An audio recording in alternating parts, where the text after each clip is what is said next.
ایک پر جانے سے پہلے ہم نے آپ کو کراچی میں ہونے والے جرائم کے حوالے سے بتایا اور وزیر اعلیٰ سندھ کو کیا اندازہ ہے اس بات کا، انہوں نے یہ بھی بتایا اسٹریٹ کرائمز جو ہے کمی تو آتی نہیں ہے، ان میں نمبرز میں اضافہ ہوتا رہتا ہے۔ اب جی آپ کو یہ بھی بتا دیں کہ گزشتہ دنوں سوراب گڑھ کے قریب موٹر سائیکل سوار حملہ آوروں کی فائرنگ سے 2 پولیس اہلکار بھی شہید ہو گئے تھے۔ تو یہ وہ تمام تر صورتحال رہی ہے۔ پہلے تو ہمارے نمائندے ہیں نذیر شاہ، ان سے ہم ذرا صورتحال اوورآل جان لیتے ہیں، پھر ہم D I G South Irfan Baloch سے بھی پوچھیں گے کہ کوئی سولوشن اس کا نکالا جائے گا کہ نہیں۔ نذیر ذرا بتائیے گا، اب عموماً ہم دیکھتے ہیں کہ جب اس طرح کے کوئی فیسٹیول آتا ہے، عید آتی ہے، عید الفطر آتا ہے، زیادہ کرائمز میں اضافہ ہو جاتا ہے کیونکہ لوگ بازاروں کا رخ کرتے ہیں اس سے پہلے۔ تو ابھی بھی کیا نمبر زیادہ آ رہے ہیں، کیا نمبرز بتائے جا رہے ہیں؟ اور جس طرف نشاندہی وزیر اعلیٰ سندھ نے کہی کہ غیر ملکی باشندے ملوث ہیں، آپ کے پاس کیا رپورٹس ہیں؟ بالکل دیکھیں صدف، اوورآل اگر کراچی کی سچویشن دیکھی جائے تو کافی ورس سچویشن ہے۔ کہ رواں سال میں اب تک صرف ڈکیتی مزاحمت کے دوران 61 سے 62 شہری جاباگ ہو چکے ہیں اور 1000 سے زائد جو ہے صرف یہ مزاحمت کے دوران زخمی ہوئے ہیں۔ جو یہ پولیس اہلکاروں والا جو واقعہ پیش آیا، اتفاق کی بات ہے کہ اس سے چند منٹ قبل میں اس کے قریب ہی موجود تھا، کھانا کھا تھا، اور جیسے ہی فائرنگ ہوئی تو میں بھی اسپاٹ پر پہنچا تھا، جس کے بعد ہمیں پتہ چلا کہ یہ افغان بستی کے پاس یہ واقعہ پیش آیا ہے۔ رواں سال کی اگر یہ بات کریں تو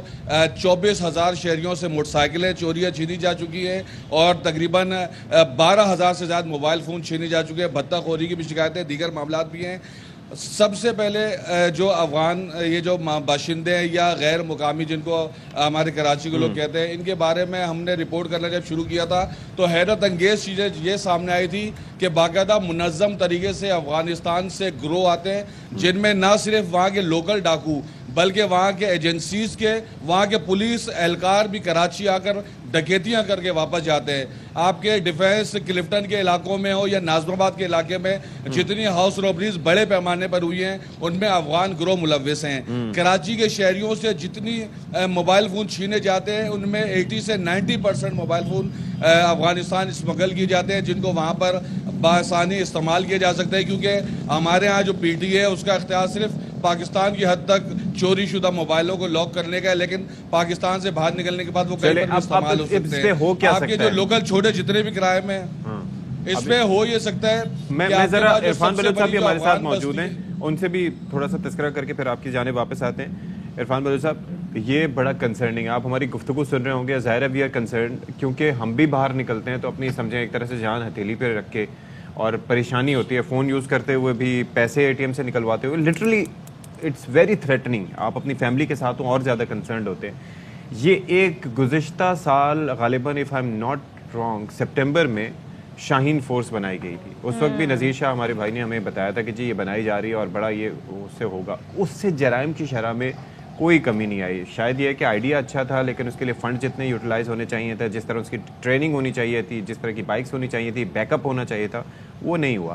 ابھی اس وقت مسائل بڑھتے جا رہے ہیں، آپ کو کیا کاز نظر آتا ہے اس کا؟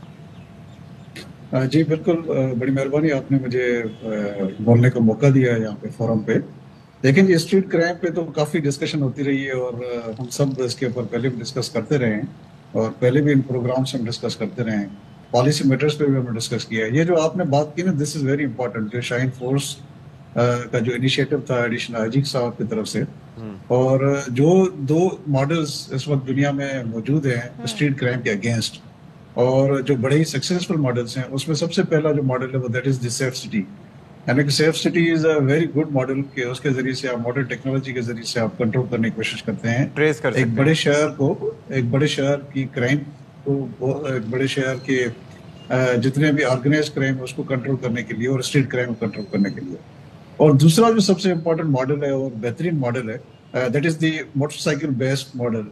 جس کو آپ شاہین فورس کہیں یا جس کو پنجاب میں انہوں نے ڈالفن فورس کا نام دیا ہے۔ اور جی، ڈالفن فورس ایک بڑی کامیاب فورس ہے پنجاب میں، جس کو ریپلیکیٹ کرنے کی یہاں پہ کوشش کی تھی in the shape of the Shaheen force. لیکن جس طرح آپ نے بتایا کہ جس شاہین فورس کو وہ بیک اپ نہیں تھا، وہ انفراسٹرکچر اس کے پاس نہیں تھا، ایک سینٹرلائز کمانڈ نہیں تھی، جس کی وجہ سے انفارچونیٹلی انہوں نے کام تو بہت زبردست ابھی بھی کر رہے ہیں وہ، لیکن جس لیول پہ نتائج ہم چاہ رہے تھے وہ ہمیں نہیں مل سکے، یا جو